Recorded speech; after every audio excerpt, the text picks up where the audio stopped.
Hi guys, welcome back to my channel. So in today's video, I am going to be sharing what you can make with your Christmas leftovers. One of the things that I really don't like is having any waste. So I wanted to share with you today 5 different recipe ideas that you can make using those leftovers at Christmas. If you're watching this video and seeing me for the first time, I would love for you to hit that subscribe button down below.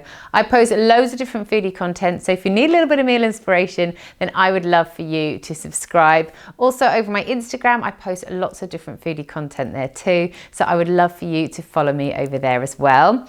Everything that I show you today, I will list all of the ingredients down below in my description box. I'm going to show you the ingredients on screen that I'm going to use, and then I will talk you through how I make each meal. I really hope you enjoy this video. Please give me a thumbs up if you do, so I know to make more just like this. And I'm going to just jump straight on into recipe number 1.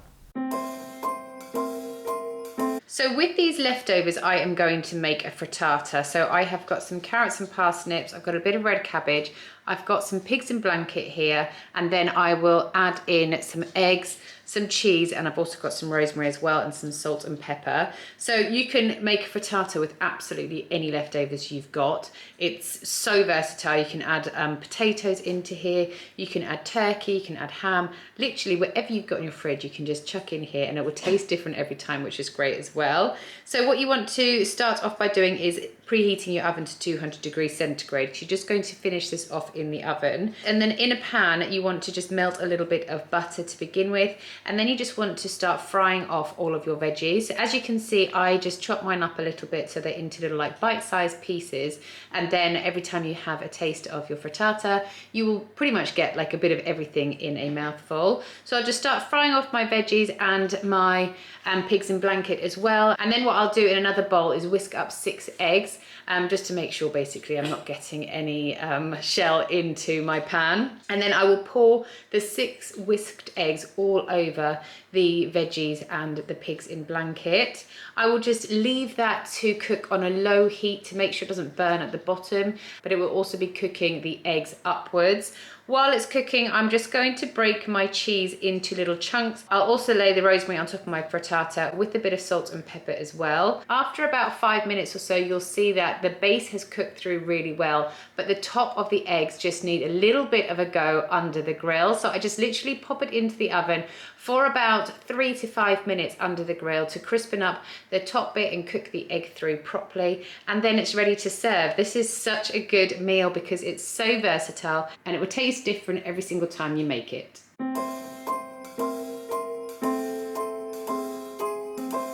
Right, so for this leftover meal, we are going to be using the leftover cauliflower, and I'm going to be making cauliflower and Stilton soup.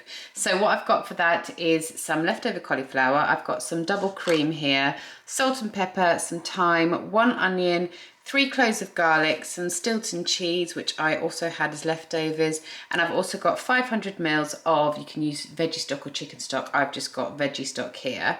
So what I'm going to do, because I'm going to blitz this soup down, I'm just going to chuck everything into my pot quite chunky. I'm not going to dice up my onion finely at all. I'm literally just going to chuck in my onion and my garlic and just saute those off for a couple of minutes.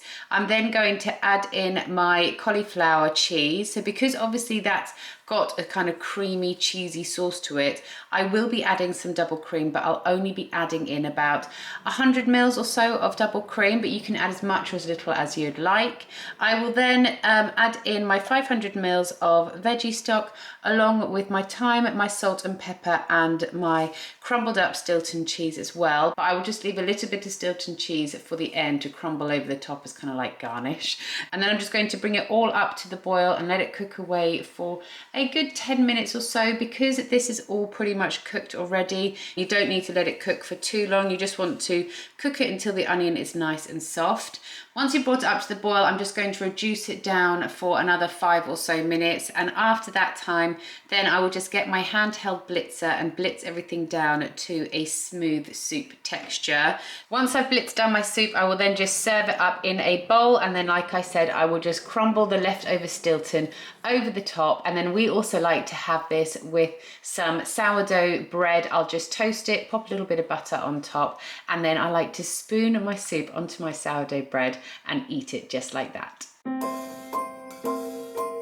The ingredients for this meal that you're going to need is some leftover turkey. I've actually got 2 pots this size of leftover turkey, which will be the perfect amount for each meal. You're going to need some puff pastry, 1 onion. I've got a veggie stock. You can use chicken stock or turkey stock if you've got it.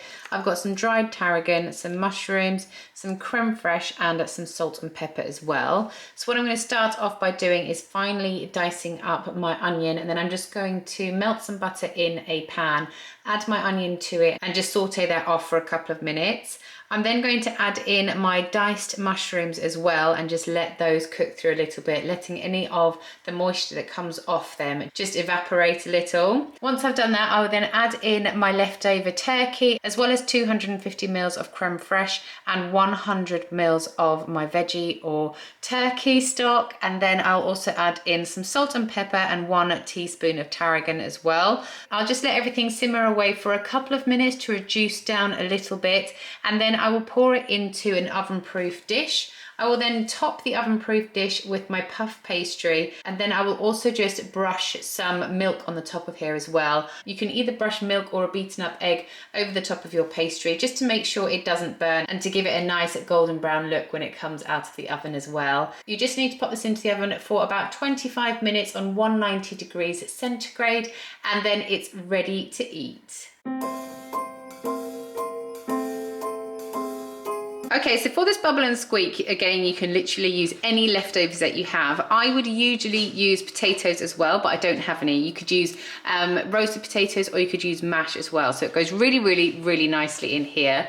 And then because I don't have any meat left over, I have just found this in my fridge. So I'm going to use this. This is chorizo, but you can make this just veggie and not have any meat at all. So what I've got left over is some cauliflower cheese. I've got some red cabbage, some peas and bacon, and then I'm going to, like I said, add in some chorizo. I'm going to use 3 cloves of garlic, an onion, and then I'm going to serve it with a poached egg on the top as well, or a fried egg, whatever anyone would prefer. So what I'm going to start off by doing, because everything is cooked, I'm then just going to focus on the bits that aren't cooked, which is my onion, my garlic, and my chorizo. So I'm going to start off by cutting my chorizo into little bits, and then I'm going to fry that off. I won't add any more oil to the pan because the chorizo will let off quite a lot of its own oils. So I will fry that off, and once it's nice and crispy, I'll just remove it from the pan, and then I will saute my finely diced onion and my 3 cloves of garlic.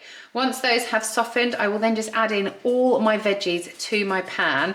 And what I'm going to do is I'm going to kind of like keep pressing them down into the pan and leaving them. So I'm not going to stir this very often at all, because I want everything to crispen up on the edges and on the underside of this pan. So every probably 5 minutes or so, I will then just do like 1 big turn of the food so that the other side of it can then crispen up. I will then add back in my chorizo, and then, like I said, keep turning every 5 minutes or so, but pressing it down as I go to make sure the underside gets nice and crispy. Once that's all heated through fully, I will then just fry or poach my eggs, and then dish up with my bubble and squeak on the bottom and a egg on the top.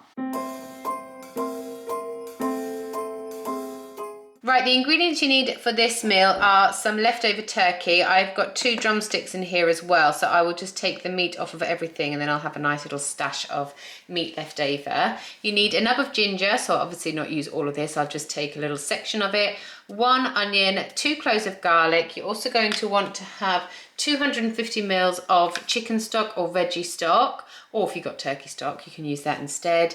And then I have got some chickpeas, chopped tomatoes, coconut milk, and then to make my curry taste, I'm going to use some curry powder, Garamasala, turmeric, and also some cumin seeds here as well. And then obviously I'll serve it all with some rice. So what I'll start off by doing is I'll add some butter to a saucepan, and I'll just stir in my finely diced onion, my garlic, and also my ginger. I just whiz mine up in my little blitzer so it all gets really nicely finely chopped. I will then just add some salt and pepper to that, and then just let them simmer away for 5 minutes or so, just to get a bit of colour and so that they can saute. I will then stir in my cumin, my garam masala, my turmeric and my curry powder as well, and just cook for a further 5 minutes or so, just so those flavours can come to life with the heat. I'm then going to stir in my chopped tomatoes, my coconut milk, and my chicken stock, and once that's been brought up to the boil, I'll then just turn it down to simmer away for about 20 minutes or so, stirring occasionally. I'll then add in my shredded turkey along with my chickpeas, and I'll just cook that through for probably about another 10 minutes or so, just to make sure my turkey is nice and warmed completely through. While this is all cooking, I will be making my rice as well. And that's it. It's a really, really simple meal. You just serve your curry on top of your rice. You can add some chopped coriander on top as well if you like. It's a really yummy meal and a great way to use up those leftovers. So there you have it. There are 5 different Christmas leftover recipes for you. I really hope you enjoyed them. Thanks again for watching, and I'll see you guys next time. Bye.